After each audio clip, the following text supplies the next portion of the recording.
children's paper in the state is carrying April's picture on the front page this morning. Bound to catch your eye. Well, too bad Nicole's broadcast didn't catch her eye. Well, you don't know that for sure yet, do you? Well, if she'd have heard it, we'd have heard from her. She would have known that Dr. Norwood had made a full confession. Yeah. Yes, Helen. Yeah, she's right here with me. Who? Oh, hold on a minute. Joni Collier is outside and very anxious to talk to you. Well, I'll go see what she wants. Ah, Deborah. Wait a minute.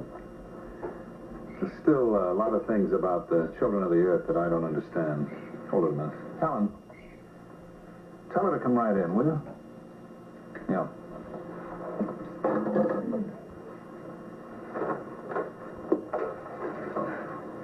I'm sorry, I didn't mean to break up a meeting. It's all right. It's okay. You remember Chief Marceau? Chief, it was really just Deborah I wanted to talk to, though. Well, that's all right. As long as you're here, perhaps you'd talk to me, too. We're still trying to amass whatever information we can on these children of the earth crimes. Yeah, well, I've told you everything I know about them. I'm aware of that. Well, it's Elliot I wanted to talk to you about, Deborah. Joni, have you seen Elliot recently? Yeah, as a matter of fact, I saw him just last night, and I'm really worried about him. Well, I think perhaps your sympathy should be with the families of those children who were murdered.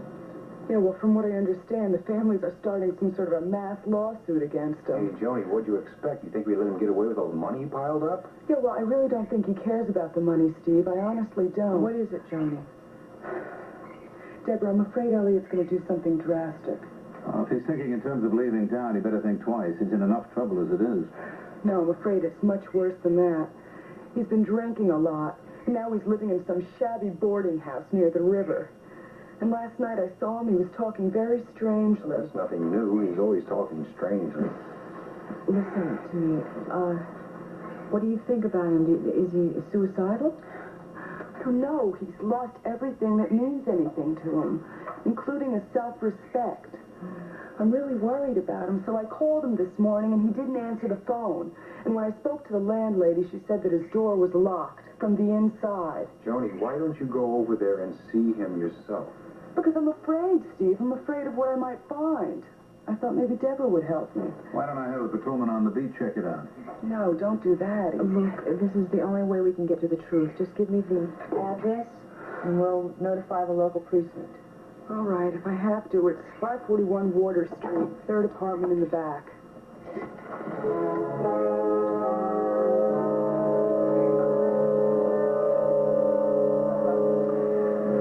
Our purpose isn't merely our own egotistical self-fulfillment. We dedicate it to all mankind, to salvaging this planet which mankind calls its home. It's really a pity, isn't it? The man really made a lot of sense. Don't you agree? I suppose that's why it was so successful with bullying people. Yeah, I guess maybe that's the secret. One must appear sincere above all else. Oh, I'm sorry to bore you with all of that, but I had to go through all the Elliot Dorn tapes. We're running a special on him this evening. Oh, I didn't mind. I found it quite interesting. Well, good. I hope you find all your work here at WMON as interesting. But I am afraid that one thing is going to pale very quickly, and that's the glamour of working in TV. It leaves a very large residue of perspiration. In other words, you work hard, right? Hard and long. Our broadcast day starts about 6 o'clock in the morning with the morning sermon and doesn't end until 3 o'clock the next morning with a late movie. We try to run a number of syndicated shows, but since we're not an affiliate with a network, we have a lot of broadcast decisions to make every single day. You do have an extraordinary news department. Oh, how nice of you to say so. Well, Miles told me that. He told me that it's a very important part of WMON. But then again, I guess he's sort of one-sided since he's going to marry the newscaster. Oh, well, that's not all that definite, actually. Oh, I'm sorry. I don't mean to tell tales out of school, but I understood that romance had cooled considerably. Hasn't Mom talked to you about it? No, he hasn't. But then again, I've been gabbing about my own love life. I'm sorry, I didn't mean to get so personal. That's all right. I guess I was getting a little personal myself. I'm very interested in what happens to Nicole Drake. After all, she is the star of my news department. But let's get back to what you're going to be doing here. I'm just so pleased that you're giving me a chance to work here, Miss Huntington. I mean, I know what a nuisance it is to try to train someone for a job, but I am willing to work very hard and to study.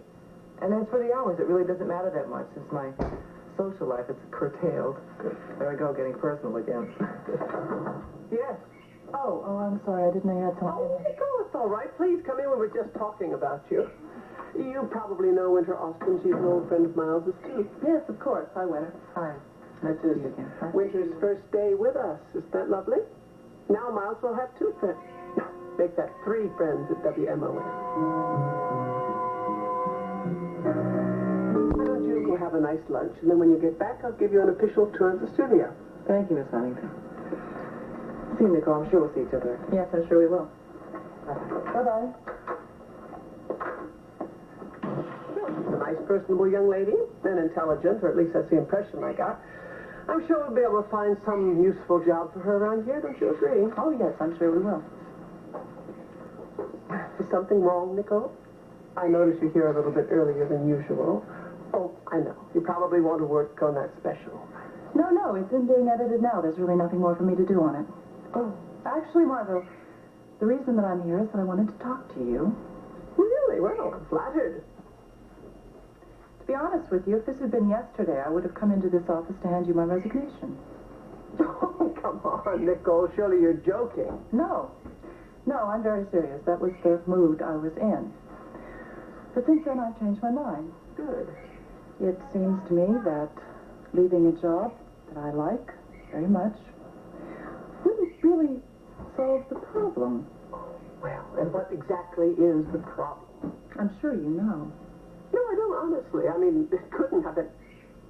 Oh, come on, now. It doesn't have anything to do with Miles, does it? It has everything to do with Miles. Or rather, it has everything to do with you. You see, Margo, I find myself in an incredible position. I'm working for a woman who is trying to steal my fiancé from me. That statement deserves a prize, either for bluntness or absurdity. I realize that it's blunt, but I also realize that it's true, and I have for some time. I just didn't know what to do about it except to resign. Well, you're certainly not going to do that, because that would be ridiculous. No, I think that it would be natural. You see, it's not very pleasant to work with someone that you don't trust, especially when that person is your boss. Nicole, I think you're being very unfair. Margo, after we've had our little talk, you may decide that we shouldn't work together, and that will be your option, since you are the boss. Why don't you just sit down and we will discuss this thing very calmly. Will you be honest? Well, if all else fails. All right, here we are in the streets of Laredo, ready to draw our 6-shooters. Fire away. Are you in love with Miles? Oh, good shot. Straight to the heart. You are, then.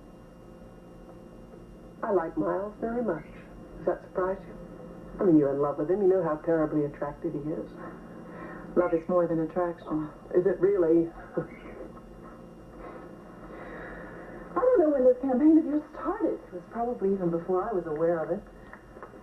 But Margo, I am quite sure of one thing. That convention trip to Chicago, the one you insisted I take it for the good of WMON, it was just a way of separating me and Miles. Really? 2-day separation is hardly the end of the world. Well, it just happened to coincide perfectly with your housewarming party, didn't it? Well, I had no idea if he would attend or not. Oh, but he did, didn't he? Honestly, Nicole, the way I feel about Miles should have absolutely nothing to do with our business relationship. Now, if you had come in here to give me a resignation, I would have done everything in my power to talk you out of it. I am not resigning, Margo. Good. But I am warning you about something. If you ever again use the fact of my employment as a means of trying to separate Miles and myself, I will not tolerate it. Very well, then. In this case, the old rule just won't apply. What old rule? All's fair in love and war. But outside these offices, my dear, that is a different matter.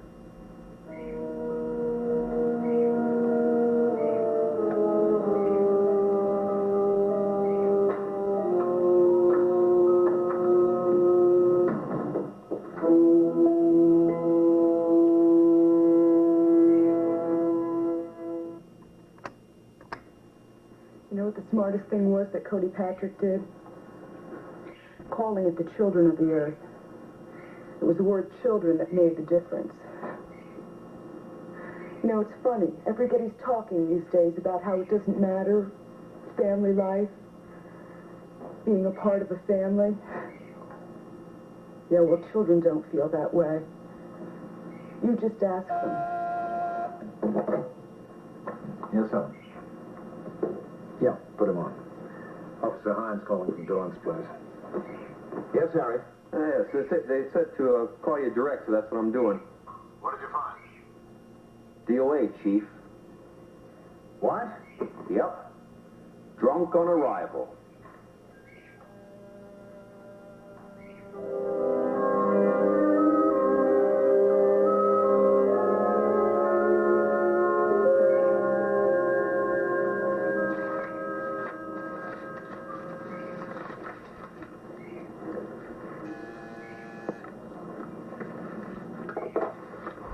Yes. No, she left about 10 minutes ago. What was it about? Oh, yes. Let me speak to her, please. Yes, thank you. Yes, may I help you? Is this Mrs. Nicole Drake? No, Mrs. Drake isn't here. But perhaps I can help you. Did you say it was about April Scott? Well, it says here in the paper that Mrs. Drake asked people to call her if they had any information. Yes, that is true. But do you have any information? Well, that depends. Who am I talking to? Well, my name is Margo Huntington, and I'm Mrs. Drake's employer. So you see, it'd be perfectly all right to talk to me. Well, it says here in the paper that Mrs. Drake is a very good friend of this April Scott. Well, so am I assure you. Well, I don't know. Maybe I better call back later when Mrs. Drake is available. No, that wouldn't be until later on this evening. Now, please, if you can, tell me anything you know about her. I'm sure you've read that the poor girl is a fugitive for absolutely no reason. Well, I sure don't want to get her into any trouble. You know, she looked like a real nice girl to me. You mean you've actually seen her? I think I'd better call back later. Oh, no, please don't hang up, not without giving me your name or a number where I can reach I'm you. awfully sorry.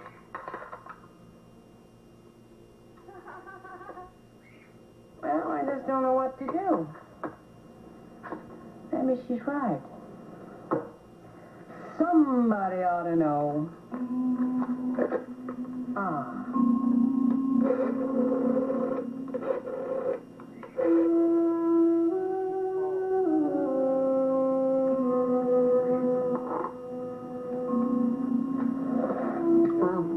Never thought I'd enjoy eating cold beef stew before.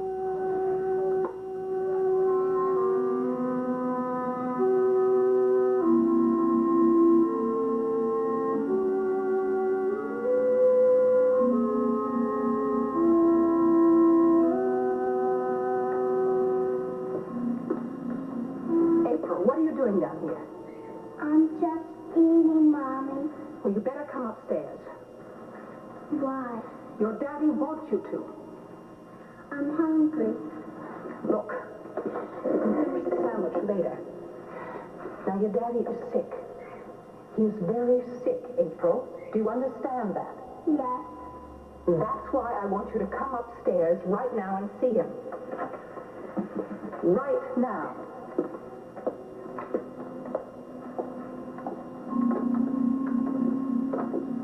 Daddy.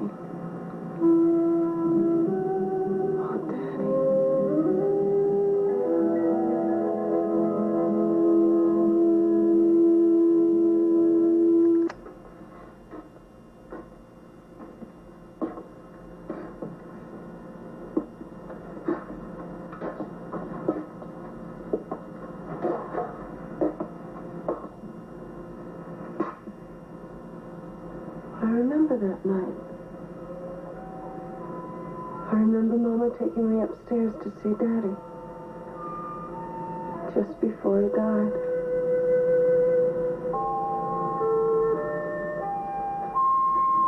Here's April. April, my little girl.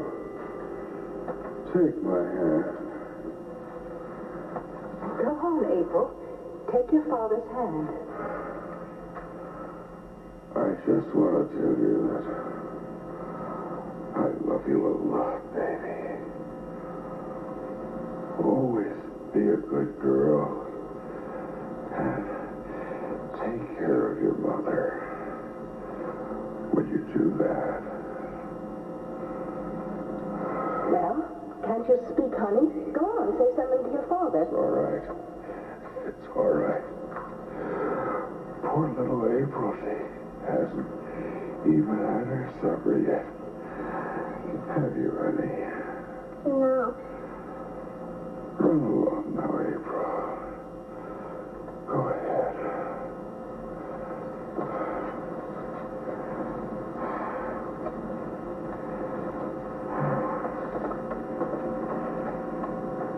She doesn't understand. She's too young. A 6-year-old doesn't know the first thing about dying. You're not dying, Edmund. You must not say that. Yes, I am. I know I am. That's why you've got to promise me. You've got to swear to me. I don't want to talk about it, Edmund. You mustn't ever tell her. You must never tell April the truth.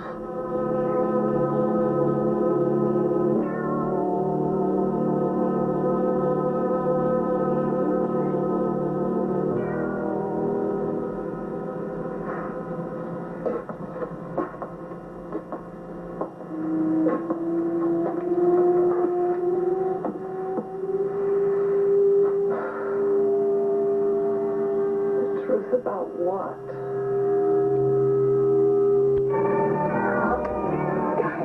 Edmund, you must not say that. Yes, I am. I know I am. That's why you've got to promise me. You've got to swear to me. I don't want to talk about it, Edmund. You must never tell April. What was it Daddy didn't want to tell me?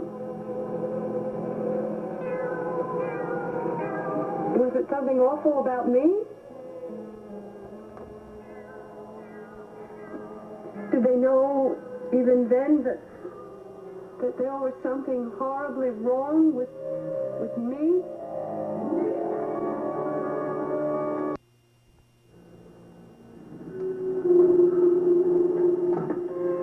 What could it have been? It must have been something important. Daddy made Mama promise not to tell me on his deathbed. Death. Thought about it a lot when I was a little girl. Daddy was wrong when he said that 6-year-olds don't know anything about it. I still remember that night when Mama said I died when I fell down the stairs.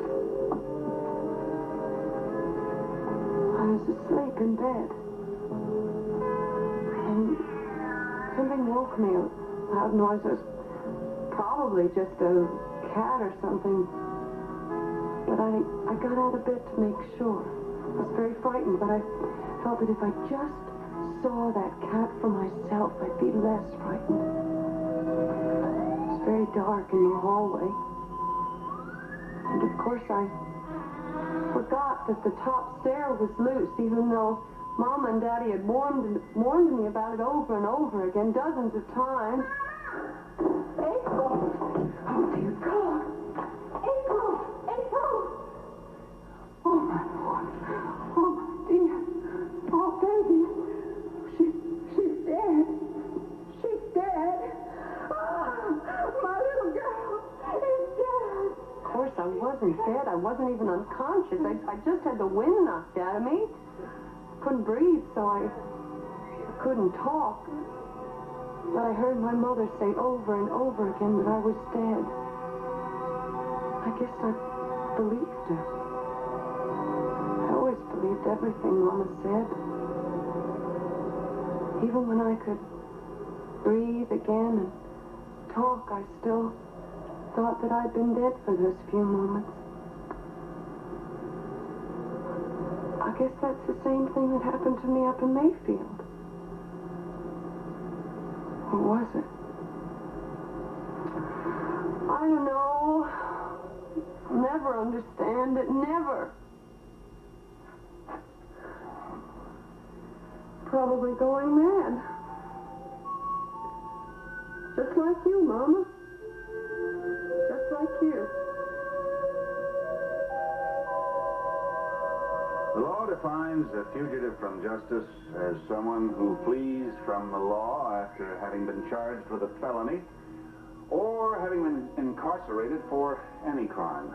Now, while this strict definition certainly applies to Mrs. Scott, it could be argued that once the state authority has been notified of conclusive evidence of her innocence, Mrs. Scott no longer fit that description. This argument, of course, relies upon the spirit of the law rather than the letter.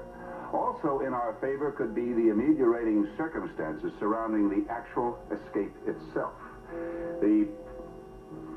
Am I going too fast for you, Diane? Yeah, maybe just a little. Well, I'm sorry, but you did tell me to use the same dictation speed as I use with Anna. Well, I'm a little bit shaky, but I'll get the hang of it, I promise. Now, look, it's very kind of you to want to help after hours, but it's not necessary. Well, I know I'm not as good as your regular secretary, but it gives me so much pleasure. But I think we could give Nancy some pleasure if we got home during the next hour. I'll finish this in the morning. Well, may I come with you in the morning to help? I don't think that Anna would be too pleased if she found me dictating to another secretary. Well, I told her I'm not after a job. I just want to help as much as I can. To repay you for all you're doing for me. Yes. Excuse me, Mike. I just wanted to let you know I'm leaving now. Oh, I thought you were going to leave a half an hour ago. Oh, well, I was waiting for Miles. He had some sort of emergency at the hospital, and he just got back to his office a few minutes ago. I see. He and I are going to go up to Warmdale Prison to talk to some people about April. You mean Warden Davies? Yes, hopefully, and we're also going to try to talk to her psychiatrist, Dr. Whaley. Now, that's not a bad idea. He might be able to give you some clue as to April's mental processes. Yeah. Miles talked to him earlier, and he said he was going to wait for us, so I thought I'd go now. Well, I'm sure the man must feel a bit guilty himself, since it was in his car that April escaped. Yeah, right there. You mean, Mr. Scott, you don't know if your wife's all right? No, Diane, I don't. I just hope she's someplace where it's warm and safe. Excuse me, Mike, I'm going to get going. I'll call you and let you know if I find anything else. I'd appreciate that. Okay. Good night. Good night. Mr. Scott's very nice, isn't he? Oh, yes. He's nice, all right, and so is his wife. But that doesn't seem to have prevented fate from dealing them both very bad hands. Mike, may I ask you something? Sure. May I come in tomorrow morning? I really would like to work here all day long. I'd like your second secretary. No, Bill, I really didn't expect there was any news. I just keep hoping.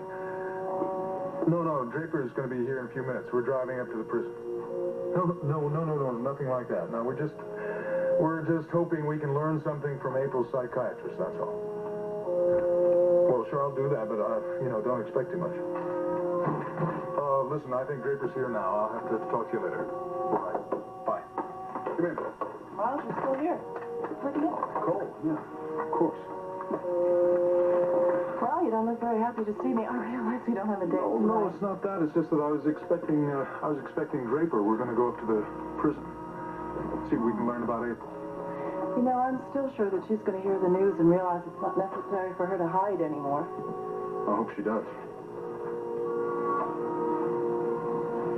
You know, in a sort of a strange way, I think that I probably feel very much like April does right now.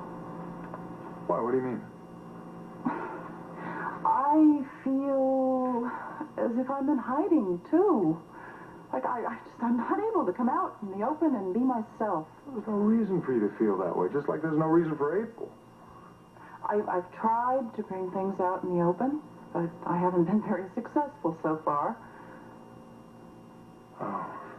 You're talking about us, I suppose. Miles, the more I try to make you understand about this Wade Meacham business, the less you understand.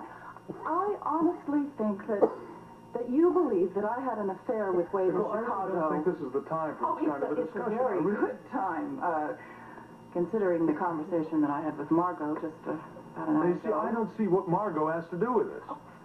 I think that I have finally begun to detect a connection.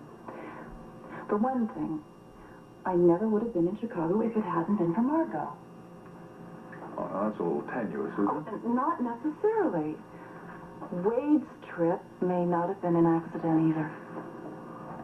Nicole, what are you suggesting? That Margo sent Wade to Chicago deliberately in order to...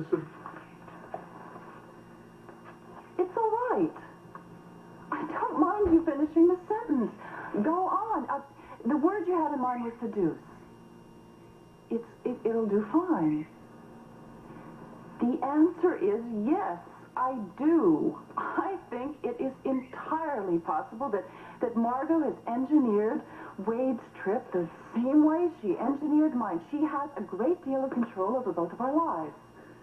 I'm sorry, I just can't take the idea seriously, that's all. Why? Don't you think that Margo is capable of that kind of conniving? I just think it's highly improbable, that's all. If there were some truth to it, then supposedly Mr. Meacham wouldn't stand a snowball's chance in hell of succeeding, would he? But you don't think that the snowball melted. You think that I did. I think nothing of... What is the point of all of this, Nicole? I just wanted you to know that I told Margo how I really feel. I'm sure that she's going to give you a report of the conversation, so you might as well hear my version. I told Margo that I know that she is trying to break us up. Oh, that's the most ridiculous statement yet. The only question in my mind is whether it's past or present tense. Maybe she already has. Oh, I don't blame Margo for being interested in you. Why shouldn't she be? You're still unattached. I thought we were engaged. Oh, are we?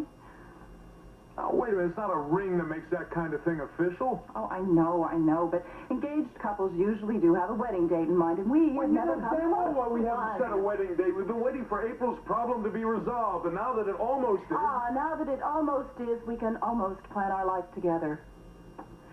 Well, the trouble is, you're no longer sure you really want to spend your life with me. That is not true. Damn it, Nicole, I only have room in my mind for this one problem. I should think you'd feel the same way. Well, I can't. I'm sorry. My mind keeps coming back to the things that have happened between us. All the things that have happened to spoil the way we feel about each other. You know, I was going to resign my job today. Oh, don't do that. Oh, I didn't. I just told Margo that if she ever tried to take advantage of my employee status again, I wouldn't stand for it. She'll have to be the one that removes me from WMON. She's not going to do that. You're too important to the station now. Oh, I'm not going to run away. I don't know what I'm going to do. But I think there is one thing that we should both do. What's that? I think that we should both, instead of looking for excuses not to see each other all the time, maybe we should just cool things for a while. At least until April's problem is resolved. Don't you think that's a sound idea? All right. That's the way you want it. Well, I think it makes sense. I know you have things to do before you go. You know, it's a really good thing that you never gave me an engagement ring. After you've worn one for a while, they become very painful to take off. Nicole. Hi, Nicole. Oh, hi, Draper. Miles, you about ready to go? Yeah. Miles and I are going up to Warmdale Prison to talk to some people about April. Would you like to come along? No, I have to be at the studio. That's right, I forgot. I'll be thinking about you, though. Both of you.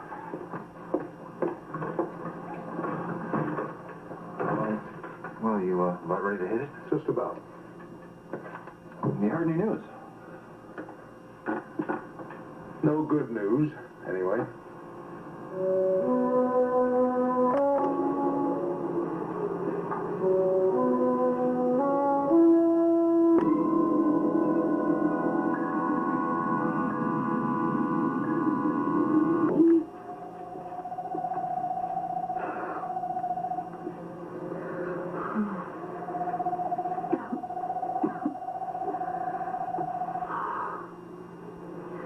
No, I'm sure of it. Now I am positive that the reason I have had that death dream is because I fell down the stairs as a child. And then that fall I had in Mayfield brought it all back again.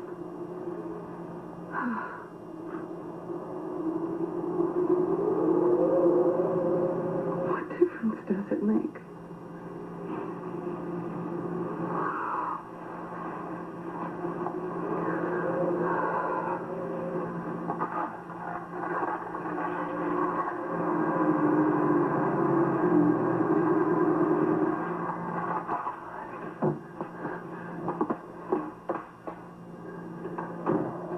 Stopped in the driveway. Oh my God. Well, the Northfield boarded up anyway. People have been busting into this old house for years. Probably found an open window around back. Of course, we don't know if there's somebody in there. All we got is that complaint from Mrs. Filene. Well, Mrs. Filene's always seeing lights in old houses, even when they're miles away. That is one way to find out. Hey, look at this. Yeah, someone's broken in, all right. Let's find out.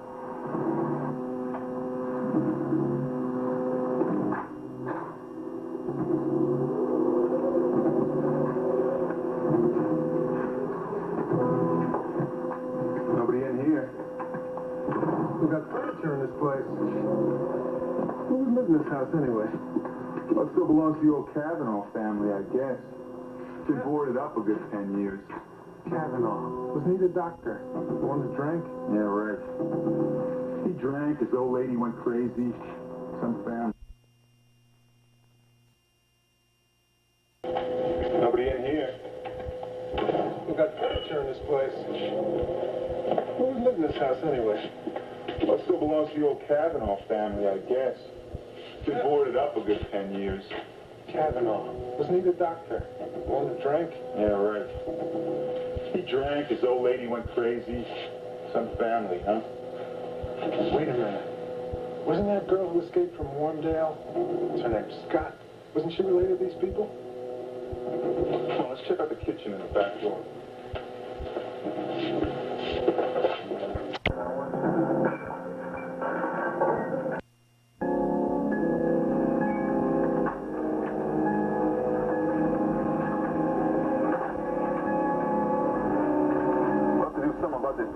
Joe. We can't leave it busted like that. The chief will have our neck. Let's get it fixed tomorrow. All I want to do now is get next to a nice hot cup of coffee.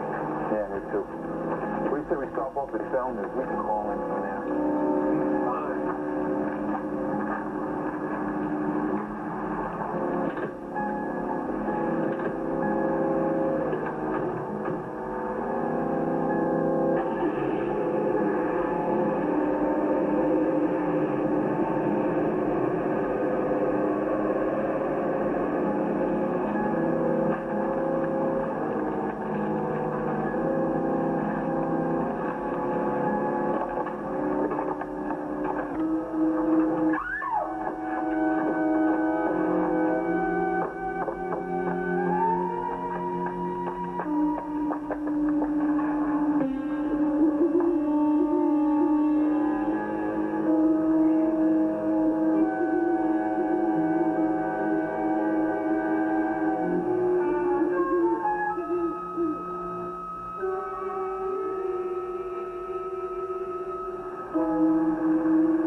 been a reflection from outside. Maybe I imagined it. But I didn't imagine that tombstone. It was there. Just like it was there in my dream. God, it must have always been there. But why? Why would I have a tombstone before I'm dead? Who would have put it there? Did you, Mama? Is it one of those crazy things that you did when you lost your senses? You were always so preoccupied with death. How excited I am. It's really unusual for Madame Lepesco to do something like this. What I want to know is, how did you get your husband to agree to let Madame Lepesco come over here again? Well, what George doesn't know won't hurt him. He's been planning to go fishing up at the lake with Henry Willoughby for weeks now. As soon as I found out he'd be out of the house for a day, I called Madame Lepesco and asked her to come here. You better hope the fish are biting. He comes home while she's here. The fur's going to fly. Oh, the only spirits that man believes in are in the whiskey bottle. Oh, there's sweet nuts. Oh, Madame Lepesco, I'm so glad you could come again. You know everybody, don't you? Yes, indeed. And where is April, my beautiful child? Oh, she's asleep, I hope. You know how she feels about our seances. Yes. I'm afraid that your daughter is not very fond of me. Oh, no, it's not that at all, Madame Lepesco. It's just, well, when you're here, you see, we turn the lights down, and that frightens the child. Darkness frightens little children, but it is a comfort to the spirits. It is only when they are comfortable about the dark that they feel free to speak to us. Yes. Well, now, shall we take our places? Oh, thank you. Yes. Everybody, please go in, and thank you. Sit where you normally do. Yes. I'll turn the lights down again. Oh, thank you, Mrs. Captain. Here we are. You really think it'll help our being here then? Spirits are people, Mrs. Captain. Our feelings go with us to the world beyond. Some people are more comfortable in places where they are familiar. I only hope Howling Wolf is willing to contact you here. Oh, of that I have no fear. He follows me faithfully. Madam, do you think that Howling Wolf will ever rest in peace? I hope so. It was a pity for the man to have to go off to war and leave his bride just as she was about to give birth to their first child. The poor soul will not rest until he can locate them in the spirit world. Well, now, let us put our hands together and then close our eyes. You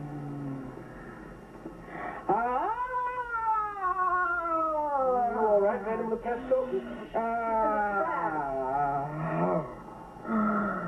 Howling wolf. Howling wolf. Come to us. Great warrior of the Sioux. Great warrior of the Sioux. Give us a sign if you are among us. Give us a sign of your presence. Did you hear that? Quiet. Concentrate. Great howling wolf, we look up to you again, once again, for your help. Give us the light by which we see from the darkness that separates the living from the dead. Bring us the light to illuminate our way. Bring us the light by which we can see once again the spirit and souls of our dear departed. come from?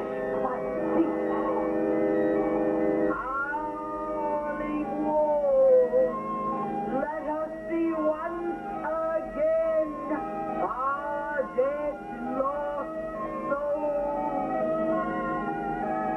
I see something! It's a ghost! No, it's not a ghost, it's my ghost. April! What are you doing here? I'm sorry, Mama. I'm sorry. Sorry, Mama. I'm sorry. I'm not a ghost. I'm alive.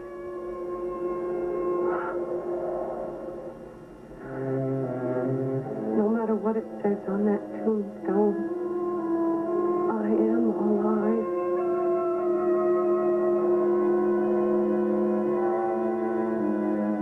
That's right.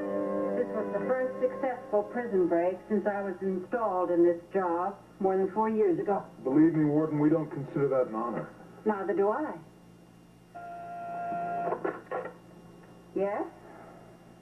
Yes, send her in. Mrs. Scott's accomplice is here, gentlemen.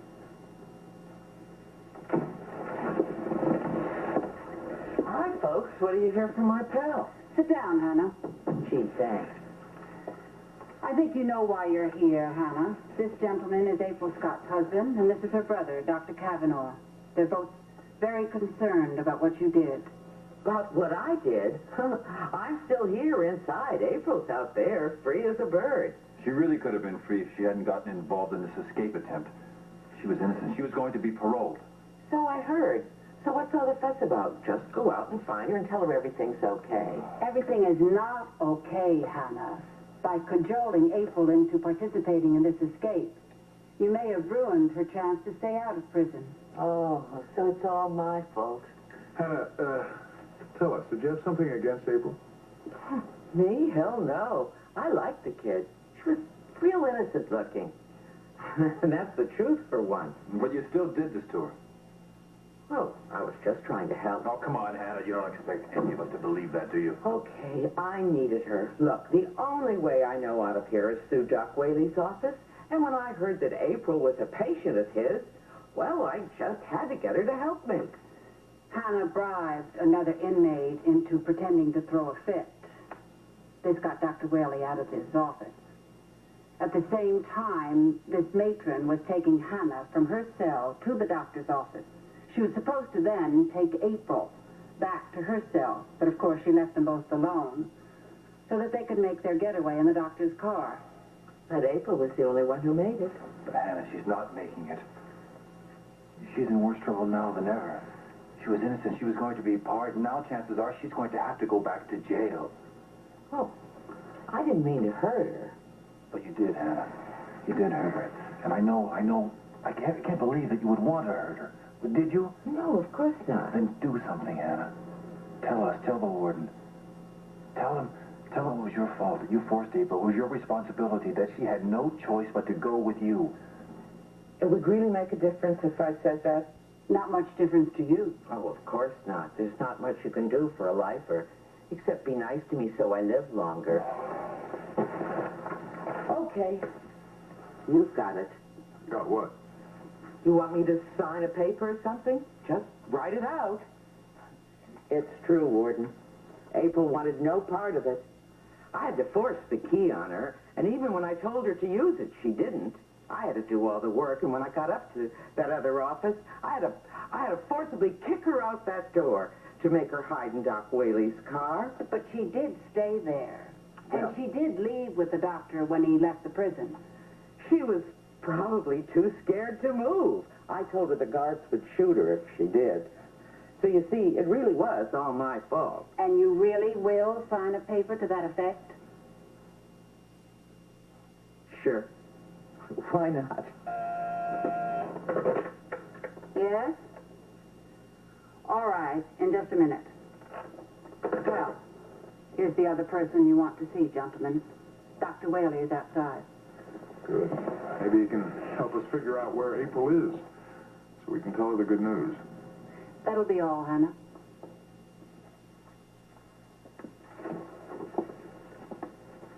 You see, I never could resist a couple of cute-looking guys. Dr. Whaley, I'm sure you realize why we're here. We're looking for some hint, some clue as to where April might have gone. We thought you might have discovered something during one of your therapy sessions. I wish I could have found out more about your sister. I'm afraid I wasn't much help to her. Well, she was in therapy for so short a time, you couldn't have had quick results like that. Well, I may have taken a wrong road with April. Oh, how do you mean, Doctor? Well, if I'd started her out in simple support therapy, this escape might never have happened.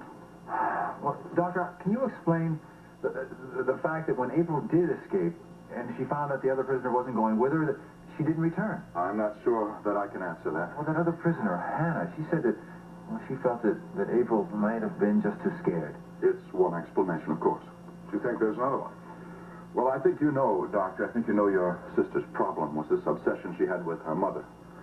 You mean the fear that she might be inheriting our mother's mental problem? Yes, and of course she had fairly good reasons to be afraid of her emotional stability, those hallucinations. My wife is not crazy. No, I quite agree. Dreams, visions, even hallucinations are not the province of troubled people alone. April is afraid there might be signs of future deterioration. Yes, that's exactly right. She thought there were indications of what was going to happen to her. She thought the same thing was going to happen to her that happened to your mother. Yes. Listen, was she in therapy long enough for you to get into any root causes? Oh, see, I knew it was something to do with her childhood. Much of that time was blocked out in April's mind. She only recalls bits and pieces of her life as a girl. I wish I could help you with that. I was in boarding school at the time. It was slow going, but April was beginning to recall certain events. April, like most patients, was interested in finding the shortest route possible to total recall. And there is no easy way. The key to April's problem seemed to be locked up in that old house, Northborough. She hasn't seen that place in years. She was almost obsessed with the idea of seeing that old house again. She thought being there might jar her memory. What do you feel about that, Doctor? Well, do you think that might have been the case? I tried not to let her dwell on the idea. As an inmate here, there was no way she was going to be able to make that kind of a visit. That's true. She's not an inmate any longer, is she?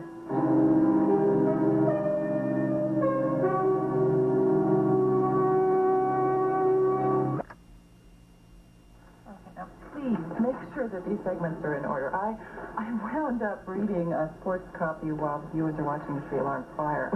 And take the reels into the editing room and have them cleaned, okay? So this work is going to be a lot different than selling luggage at a department store.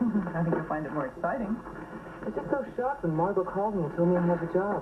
I thought she'd hire someone with a lot more experience. Well, when I started, I was a complete amateur, too. I hadn't even been inside of the studio. I'm sure you'll be fine. I hope so. I hate to disappoint Miles. Miles? Well, when Miles found out that I was out of work, he's the one that set up the interview with WMON. He and Margo Huntington are doing me a big favor. Yeah. I've been very interested in pleasing one another. I wouldn't want to let anybody down. Well, this must be my lucky day. My two favorite ladies. What are you doing here? Oh, I just came by to check out some of the scenery. And it's very, very nice. This is a closed set. No visitors are allowed. You seem to forget that I play a role in this operation. I'm the coordinator of business affairs. You have an office for that. Nicole, we can be friends in Monticello. What do I have to do? Catch you in Chicago to get a smile out of you? Well, you'll excuse me. I have some work to do. Hey. How are you, my lovely lady? Nicole was right. What is that supposed to mean? She just got finished telling me that we have things in common, like starting out here as amateurs. We have a lot more in common than that. Oh, really? Yeah, it seems obvious that we both can't stand the sight of you. Hey, now you forget that I went to bat for you about this job. Now, I know talent when I see it, and Margo respects my opinion. You have me to thank for getting you this job. Miles Cavanaugh asked Margo to do him a favor and get me this job. That's how I have it. Well, I'm sure you can find some way to show your appreciation to the good doctor, unless you've done that already. Oh, wait, don't start with me. Look, now that you do have this job, you better give some thought to how you're going to keep it. Margo will give me a fair chance to prove myself. You see, I control the purse strings around here. And if I tell Margo that the bottom line says that we have to get rid of, say, a new production assistant, you might be out of work. Don't you dare try to blackmail me. Hey. I'm just suggesting that since our careers are so closely related now, maybe it's time to try to make a go of a more personal relationship. Huh? You've got to be kidding. Well, what have you got to lose, Winter? And these nights must be very cold and lonely, now that Logan Swift isn't coming around anymore. I hate you. Look, why don't we meet after the show, huh? We can have dinner. I bet you change your mind after a few drinks. You usually do. The only place I'd like to see you go is straight to hell. Winter. And believe me, there is nothing I would rather do than send you there myself, Wade.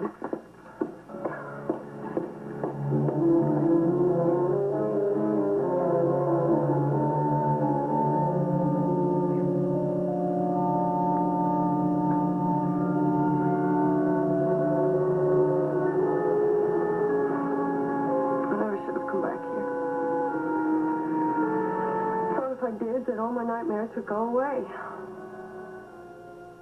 Now I'm just living those nightmares.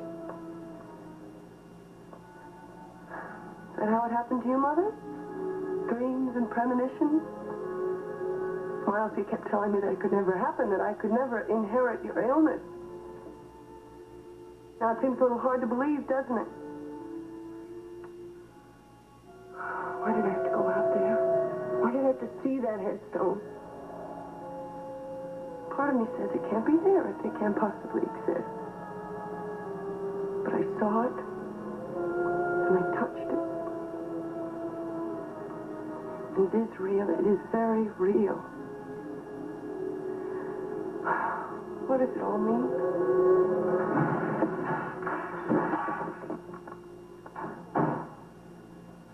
Someone's in the house.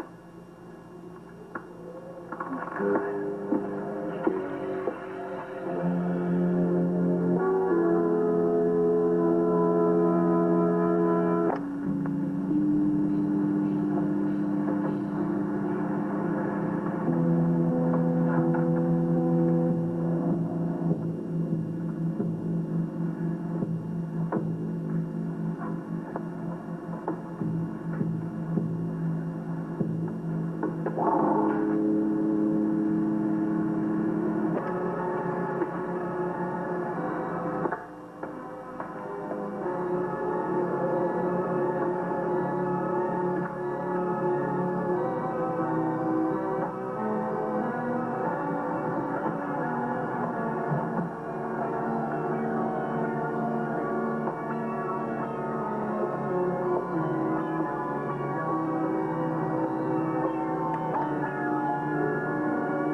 The situation. I'll tell Mike as soon as he gets here.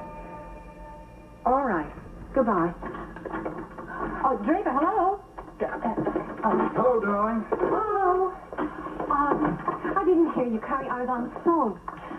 Well, I'm sorry we're late, honey, but I had to stop at the courthouse, and then we got caught in traffic. Mike insisted on picking up transcripts tonight. I told him I'd get him in the morning, but he wants to go over them this evening. I see. So that's why you didn't answer your phone in the office. Oh, did you try to reach me? No, but Draper did. I just talked to him. Honey, the inmate who tried to escape with April has admitted full responsibility. She said that she planned the escape alone and that she forced people to go along with her. Was it a formal confession?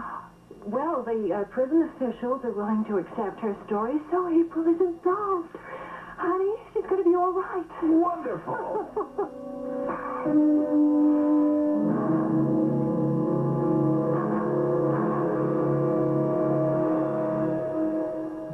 Of course, even with this inmate's confession, that doesn't mean they won't press charges against April for unlawful flight. That decision rests with the State Attorney General's office. But the warden is going to tell them all the facts. Yeah. April was very lucky that woman came forward. Extremely lucky. I always imagine those kinds of women to be very unfeeling. Well, fortunately, this one wasn't. I'm glad we had good news to come home to. Mike's been depressed all day. Well, I've been on the same roller coaster that Draper's been on. Elated at the fact that April was proved innocent and then shocked at her escape. But at least this does make me feel a lot better. Oh, yes, me too. April must be very important to you both. Well, she is, Diana. All our friends are important to us. And of course, she's your partner's wife. Well, it doesn't solve all the problems, of course. April has to be found so she can hear the good news, too. Honey, this needs your attention, I Okay, think. thank you. You know, one thing I can do is alert the night desk at the news. That way it'll guarantee it'll be in the morning edition. That's an excellent idea. I wish there was something I can do to help. Oh, you've done more than enough, Diana. You should have seen her at the office today. I don't think she sat down for a minute. Oh, I didn't do nearly enough. Anna worked much harder. Yes, Anna spent the whole day typing a brief for me. Yeah, she didn't leave her typewriter for a minute. It's a good thing I was there to help Mike and Mr. Scott. Well, they have gotten along very well with Anna for a long time. I'm sure they'll manage. Yeah, she's terrific. I would do as much as I can to help her. You're going back to the office tomorrow? Sure am. Oh, don't you have a job interview? Well, there's no need for me to keep it now. I already have a job. What do you mean? As of tomorrow, I'm the new office assistant of Colin Scott. Diana convinced me that we're in desperate need of her services. Really? Well, I know Anna's terrific, but right now, since Mike's having a hard time reading fine print and Mr. Scott's very involved with his wife, there's a lot of extra work to do at the office. But I warned her that it's on a trial basis, so she can still look for a regular job. I told you I'm not going to expect any salary. Well, we'll see about that, young lady. I'm not so sure I want you working for nothing.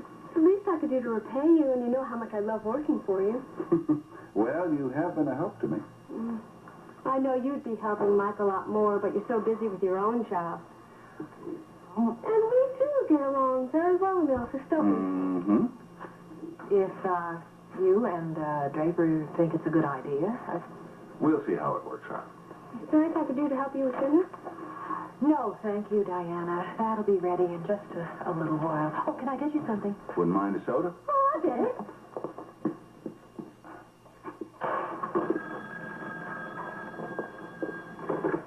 Hello? Hi, Nancy. It's Nicole. Hello. I hope I'm not calling in the middle of dinner. Oh, no. That's off by about 20 minutes. Well, I know I said that I would try to be over later this evening, but the way things look here, it's very doubtful. Oh, I'm sorry, Nicole. When I talked to you earlier, you sounded as if you could use a little company. Yeah, well, I would really like to talk to you. I'm very much in the need of a friendly shoulder right now. Shoulders are for crying on. Oh, listen, it's probably just as well I don't come over. I don't need to burden you tonight. I know you're just as concerned about April as we all are. April, Nicole, there's more news. She hasn't been found, not yet. But when they do, it's very probable that she won't be treated as a fugitive because the inmate who tried to escape with her has admitted full responsibility. Oh, that's wonderful. I know. And I'm going to try to get the information to the paper, and hopefully April will see it and be encouraged to come home. Well, then you do have things to do tonight. Well, as a matter of fact, so do I. That's why I can't come over. For one thing, Margo wants me to train a new employee that we... Oh, I see. Well, I tell you what, if you still want to talk, Nicole, maybe tomorrow, maybe we could get together for lunch or something? Oh, well, that's a good idea. Can I get back to you on that? Fine. Okay. Bye-bye, thanks.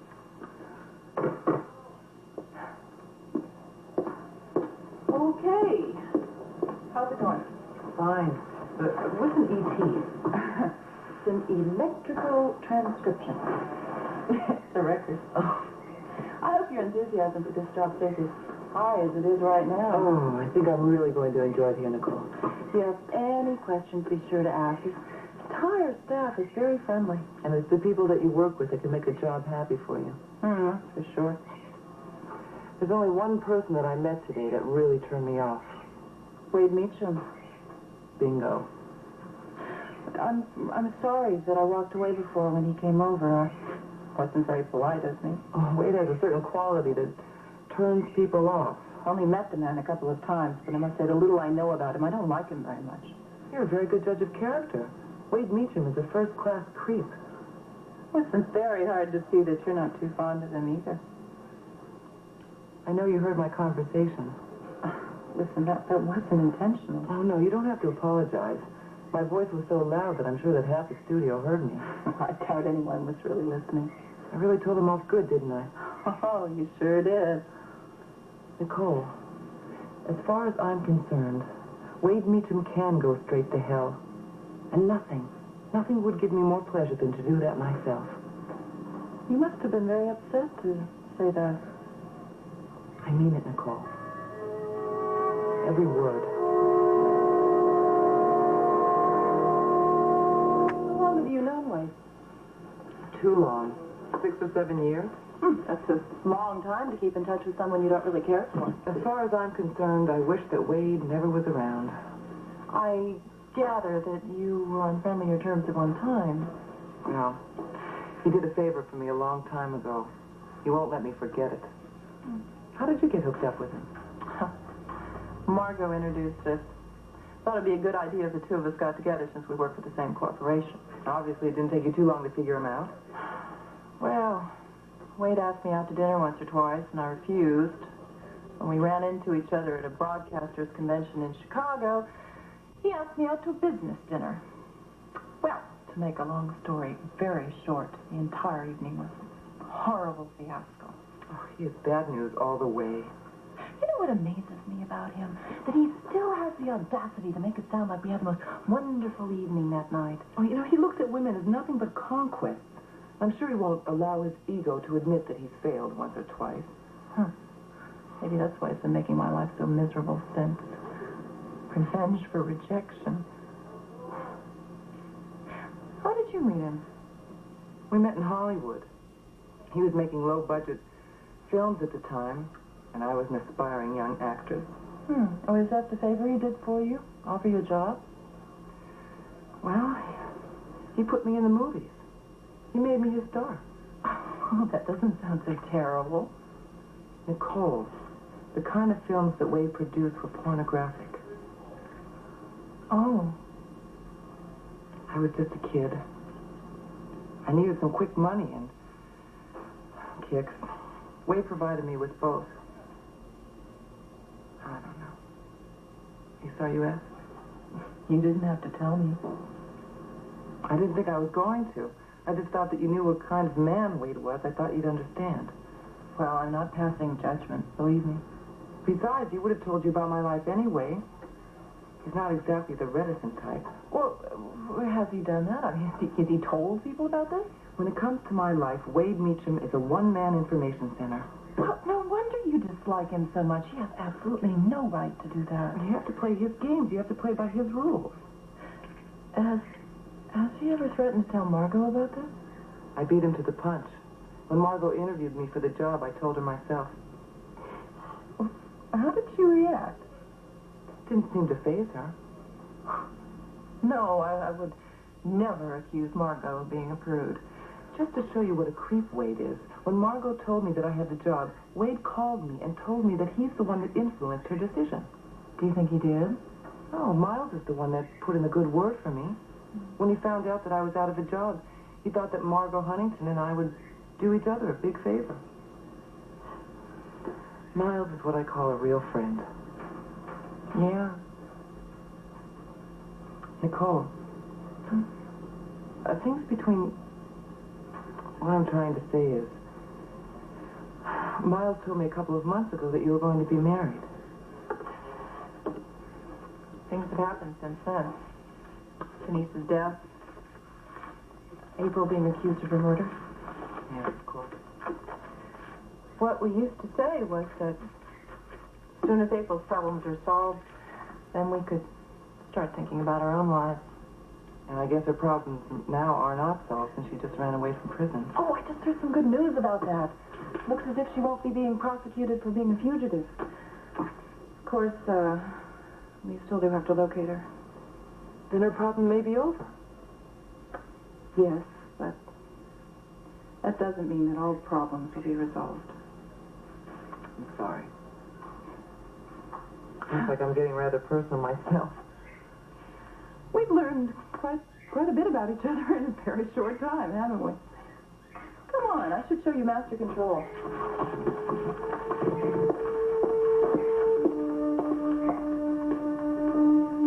Now, if I have followed Tank's instructions, this should work if I push that button. Yeah. Brains will tell.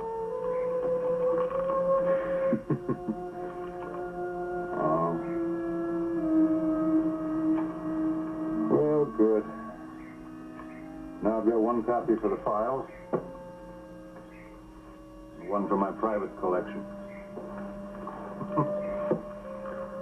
Oh. This is certainly not the most erotic episode I ever captured. But I did enjoy making it with you, Nicole. And since the tape did split you and Miles up and kept me and Margo working together, I guess I owe you some thanks, sweetheart. Oh, not now. Hello. I'm glad I caught you in. I don't know how to tell you this, but I got some bad news. Hey, you're going to have to speak up. Where are you calling from, anyway? I'm in a phone booth down the street from the theater. I can't get into the theater, Wade. That's what I'm calling you about. The place is on fire.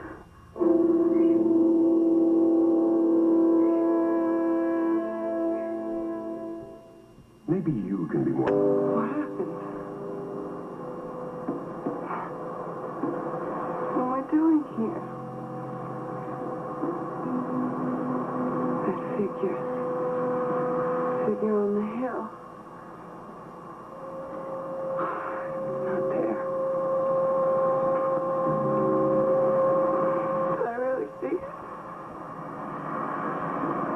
Or was it just another hallucination? The tombstone. Is it still there? I gotta find out.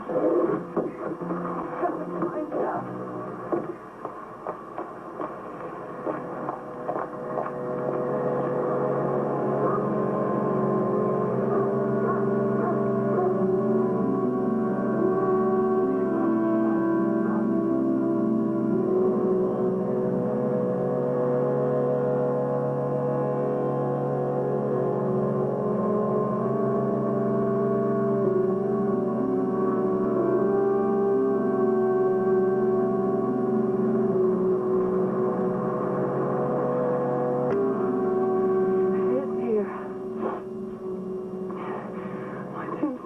Real.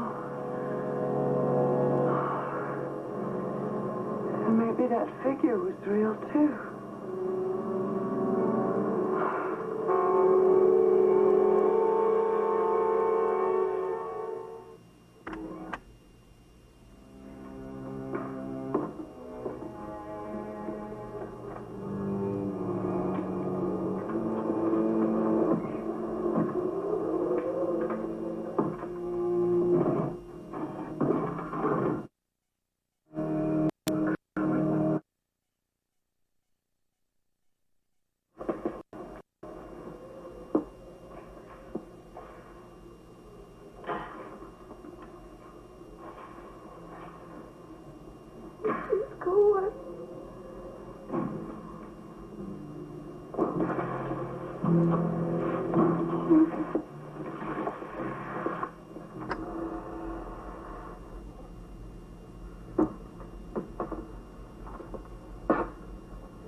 April.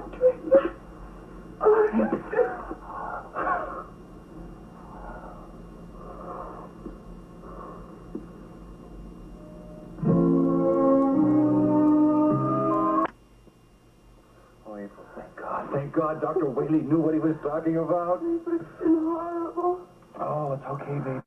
In fact, he said that he thought he put the idea in your head to come back here. The way he did, he said that the answer to my problems was in my childhood. And, Draper, this is my childhood, and this is my old room.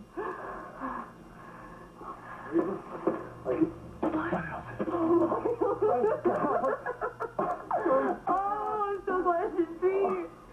I was thinking I was a ghost, at least now I feel alive again. You all right? Oh, yeah. You must be half frozen. No, I'm okay. Put her on your shoulders, honey, so we get you home and get your own coat. My own coat. It'll be a long time before I ever see my own coat again. I'm sure when they send me back to prison this time, they're just going to throw away the key. For Pete's sake, Trevor, didn't you tell her yet? Tell me what? Honey, you're not going back to prison. The police know who killed Denise. They know you're innocent, April. What did they say? It was Dr. Norwood. He confessed. It was Gus who gave Denise the fatal overdose. He killed his own daughter? Yeah, killed his own daughter. And here's mine an act of mercy, I guess. But how? Tell me more. His How could he do? paralysis was a fake. And those sounds you've been hearing. His sounds, his footsteps outside the bedroom door. I didn't hear anything outside the door. You buried it in your subconscious, then, because all those sounds you've been hearing, the sound of shuffling footsteps, that was Gus Norwood. Listen, the details don't matter. Only the important fact is you're free now. No, I can't believe it. Yeah. Mike is talking to the governor. We're filing the proceedings for a complete pardon. What about my escape? I mean, I might not have been my idea, but I did escape. I was in Whaley's car. This is his blanket. Well, listen, don't think Dr. Whaley isn't kicking himself for being your unwitting accomplice. Listen, your old friend Hannah has admitted to planning the escape and to forcing you into it. April, there are going to be no charges pressed against you for this. I can go home? I can really go home. The nightmare's over today. Oh, it's over. Nightmare. Miles, I'm not so sure it is. Why, what do you mean? Well, I've heard things here. I've seen things. Seen what? What things? Well, Draper, you're not going to believe this, but some of the things I've seen in this house and outside. Oh, no, honey, look. You imagine things. Look at this old house. There's no heat. There's no electricity. It's full of old memories for you. It's the right atmosphere for seeing things, April. You got to admit that. I saw my tombstone. Not in a dream. I saw my tombstone. April, don't. It was a tombstone, Miles. It was just like in the dreams. It was real, Miles. I saw it. It's right out there. All right, stop. Saw a tombstone. Part of an old abandoned family cemetery. It doesn't mean anything, April. My name was on it, Miles. My name. April.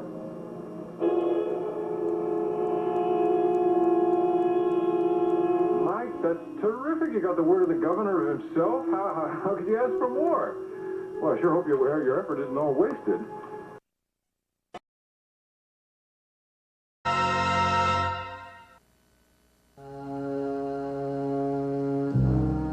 Seems as though a harmony is hard to find,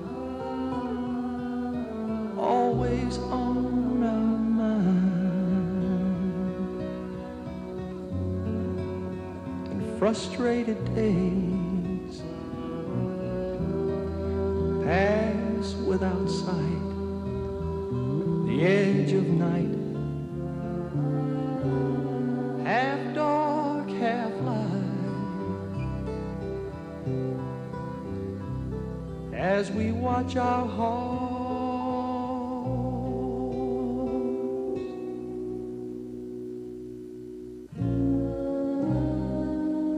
trying to hold the tenderness that we once had